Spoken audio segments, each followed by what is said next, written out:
অনুরাগের ছোঁয়া ধারাবাহিকের আজকের পর্বে আপনারা দেখতে পারবেন যে পরমাকে হাসপাতালে ভর্তি করার পর সুদীপা আড়াল থেকে অতনুবাবুর কথা শুনে সব সত্যি জানতে পারে এবং পরমার সাথে নিজেই ডিএনএ টেস্ট করানোর সিদ্ধান্ত নেয়। পরমাকে হাসপাতালে ভর্তি করার পর সুদীপা নিজেই পরমার মা বাবাকে খবর দেয়। তারা হাসপাতালে ছুটে আসেন। পরমার মা সবকিছুর জন্য সুদীপাকে দোষ দিতে থাকেন। অন্যদিকে গায়ত্রী চৌধুরী এবং অব্রসহ চৌধুরী বাড়ির সব অন্য সদস্যরাও খবর পেয়ে হাসপাতালে আসেন। পরমার এমন অবস্থা দেখে অব্র খুব ভেঙে পড়ে এবং নিজেকে সামলাতে পারে না। গায়ত্রী চৌধুরী ও সুদীপাকে দোষারোপ করে বলতে থাকেন যে সুদীপার পিসির অপমানের জন্যই পরমা আজ নিজেকে শেষ করতে যাচ্ছিল। সব দোষ এই কুলক্ষণার, এই সুদীপার। সুদীপা আর কোনো কথা না বলে নীরবে সব সহ্য করে নেয়, কারণ সে বুঝতে পারে যে পরমার এই অবস্থা দেখে তারও খারাপ লাগছে। সে মনে করে পরমা মেয়েটি খারাপ বা দুশ্চরিত্রা নয়। ডাক্তার এসে জানান যে পরমা এখন ভালো আছে এবং তারা আর কোনো ক্ষতির সম্ভাবনা নেই। সবাই স্বস্তি পায়। কিছুক্ষণ পর গায়ত্রী চৌধুরী ও চৌধুরী বাড়ির বাকি সদস্যরা বাড়ি ফিরে যান। হাসপাতালে সুদীপা, অব্র এবং পরমার মা বাবা থাকেন। পরমার মা বাবা পরমার কেবিনে যান, আর সুদীপা তখন একা ছিল। পরমার বাবা ভগবানের মূর্তির সামনে গিয়ে কেঁদে কেঁদে বলেন পরমার এই অবস্থার জন্য তিনিও দায়ী, কারণ পরমা যে তার মেয়ে নয় সেই সত্যিটা তিনি কাউকে বলতে পারেননি।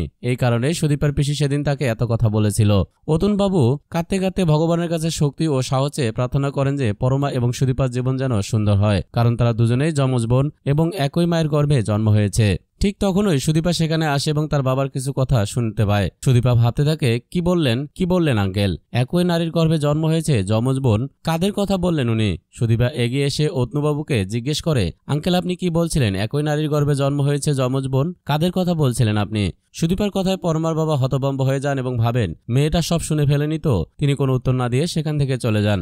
অন্যদিকে সুদীপা বুঝতে পারে যে কিছু সত্যি অবশ্যই আছে, যা তার পিসি এবং এমনকি অতনুবাবু আড়াল করছেন। সুদীপা ভাবতে থাকে সেদিন পিসি পরমার বাবাকে এমন কি বলেছিলেন যার জন্য পরমার বাবা এভাবে প্রতিক্রিয়া দেখালেন, বা পরমা এত কষ্ট পেল।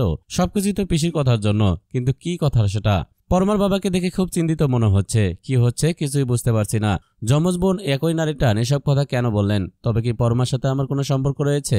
সুদীপা স্থির করে যে তাকে সবটা জানতে হবে। সে ভাবতে থাকে কি উপায়ে সবটা সম্ভব। হঠাৎ তার মনে পড়ে ডিএনএ টেস্টের কথা। সে ভাবে ডিএনএ টেস্ট করলেই তো সবটা জানতে পারবো। পরমা যেহেতু হাসপাতালে আছে, তাই পরমার কিছু চুল এবং তার নিজের কিছু চুল নিয়ে পরীক্ষা করালেই সে সঠিক উত্তরটি পেয়ে যাবে, সত্যি পরমা তার যমজ বোন কিনা।